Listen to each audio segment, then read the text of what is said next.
एक एक करके जब देवालय ध्वस्त किए जा रहे थे, तब उन सारे देवालयों को चैतन्य करके पुनर्स्थापित करने का काम अपने राज्य की सीमा से बाहर जाकर के बनारस से लेकर रामेश्वरम तक, द्वारका से लेकर घृष्णेश्वर, जो जो ज्योतिर्लिंग हो सकते हैं, चारों धाम के चारों दरवाजे अपने देश के जो हम मोटे तौर पर अपनी चतुर्सीमाओं से जिनको आंकते हैं, सारे स्थानों पर जो शासन की मूल भावना होती है, भिक्षुगृह, भूखा कहीं भी रहे, ये शिक्षा का कितना बेहतर पाठ हो सकता है। भिक्षु कोई होना ही नहीं चाहिए, तो अपने राज्य की सीमा से बाहर जाकर के भी भिक्षुगृह, चाहे बनारस हो चाहे द्वारका हो, इसी प्रकार से अन्न क्षेत्र की स्थापना करना, पीने के पानी की कुएं की व्यवस्था करना, स्नान के लिए घाट बनाना, महिलाओं के स्नान के लिए अलग से घाट बनाना, जो जिस रूप में आगे बढ़ना चाहे उसको अवसर उपलब्ध कराना।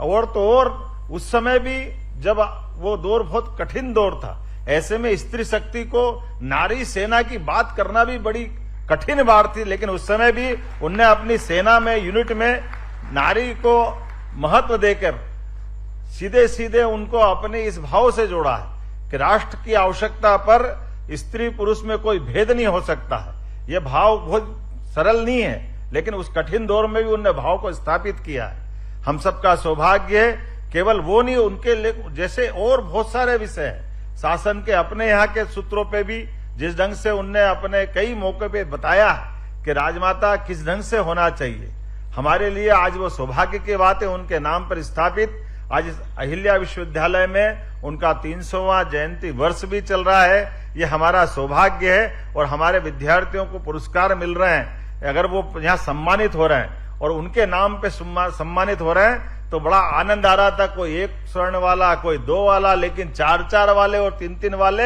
आज का ये दिन तो वाकई अद्भुत छठा बिखेर रहा है।